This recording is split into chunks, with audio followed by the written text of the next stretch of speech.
comedian and commentator Pete Dominick. He spent much of his working life in the late-night TV world, including The Colbert Report, The Daily Show, among others, and he's now the host of the podcast Stand Up with Pete Dominick podcast.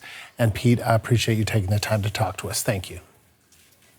Hey, it's great to be talking to Canadians. And if any of your listeners have a guest room, asking for a friend, Andrew. Yeah, I know these are tough times. Let me ask you about what happened to Jimmy Kimmel. Was this about Jimmy Kimmel? Was it about Charlie Kirk? What was it about? What do you think this is all about? Definitely not about Jimmy Kimmel to the greatest extent, and not also about Charlie Kirk or the comments he made. I think a lot of the reporting on this is missing the context. I've been covering politics and electoral politics and national politics and campaigns for over a decade, and I certainly covered this one. And anybody who covered it and studied what they were saying on the campaign, including what Brendan Carr, the now FCC head of the Trump administration, was saying, if anyone read Project 2025, this was always by design. They always were planning on doing this. We've seen this happen in other countries, and this is what's happening now in our country. The FCC's plan was to crack down on people and speech that they don't agree with. It's not about being offensive. It's they don't agree with it. If you are critical of the administration, they will come for you. If you are not supporting the administration, they will come for you.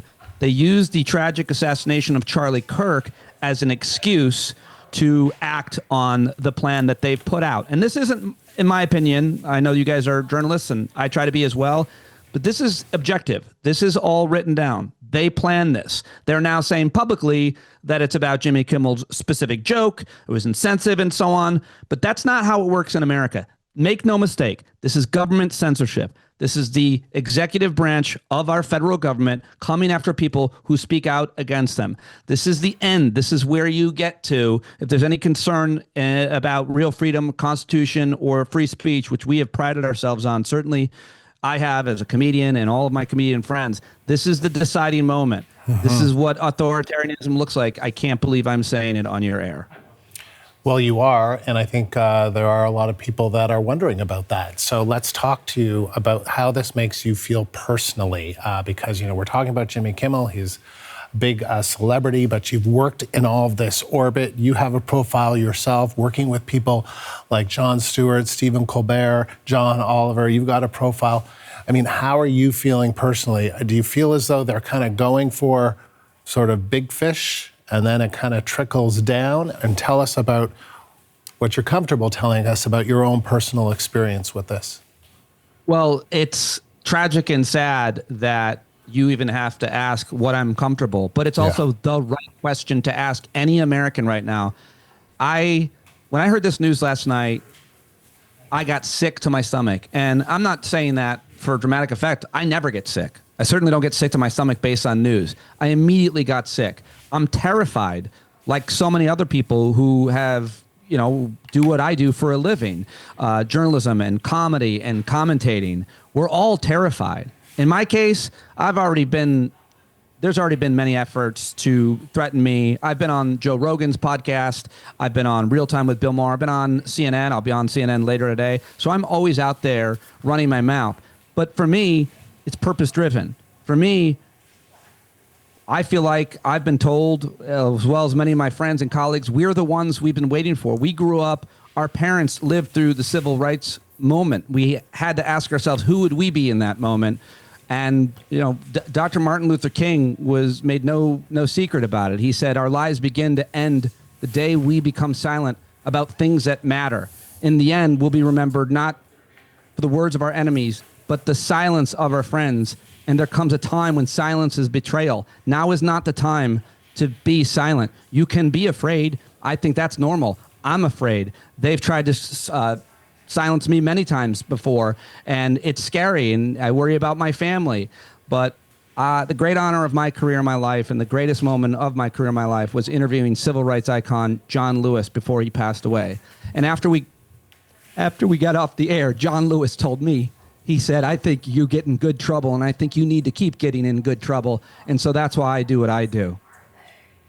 This is emotional for you, right? I mean, I can hear it in your voice. You are scared. You're scared for your family.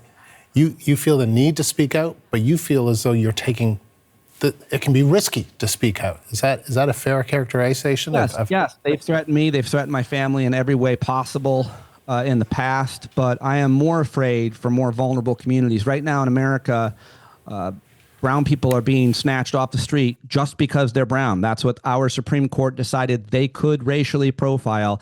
That is against the Fourth Amendment. Yesterday, they came for the First Amendment, and they're huge supporters of the Second Amendment. So yeah, I'm scared. I'm more scared for those more vulnerable, the LGBT community, Black and brown Americans, undocumented folks, people living on the edges in the shadows of society.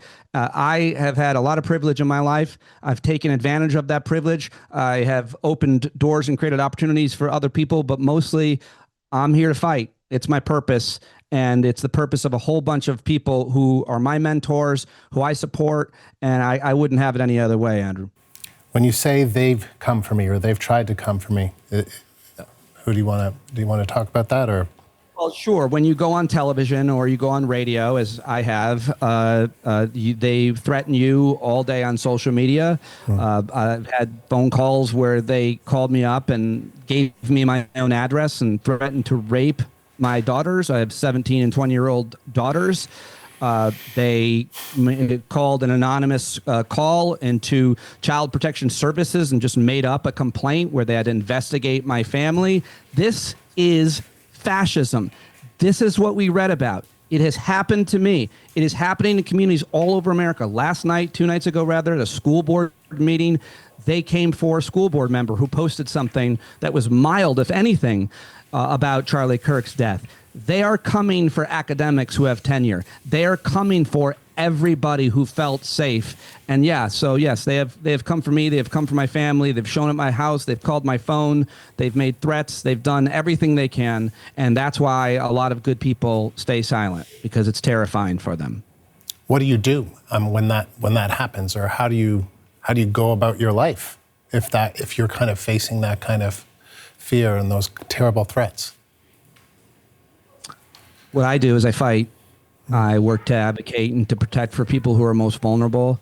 I've built an amazing community through my podcast, which is daily, and we meet virtually a couple times a week. We've met in person many times. We support each other. Right now in America, we've arrived at a point that we're not going to be going back from anytime soon, maybe never in our lifetimes. And so what that means is we have to understand history and what past generations of humans have done in the face of this kind of tyranny and this kind of authoritarianism and this version of fascism. And what they've done, Andrew, is they built community. They looked out for each other.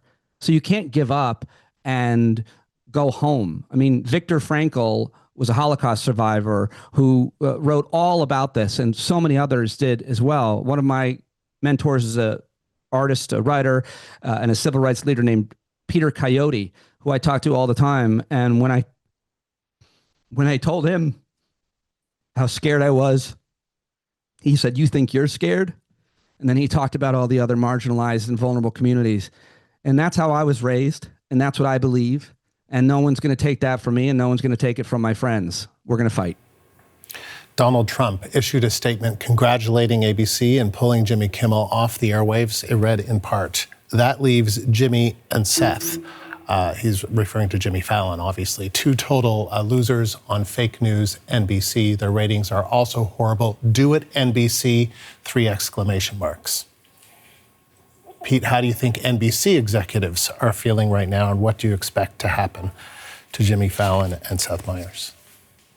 This will always, hopefully, who knows how history remembers things. We all like to be so cliche and decide how history is going to remember it. But in America, it should be remembered as the great capitulation, when major media companies bent the knee and did what they were told to do because they wanted to make more money. They wanted to merge with another company, and it's the federal government that signs off on this.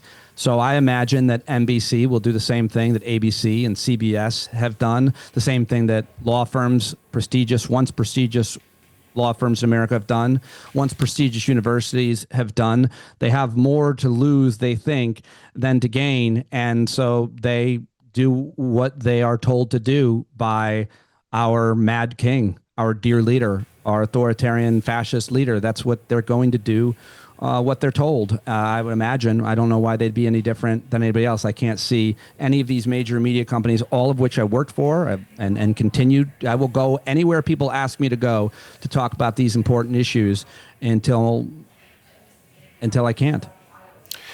Pete, appreciate you coming on our airwaves to talk to us about what's obviously a difficult time. Thank you.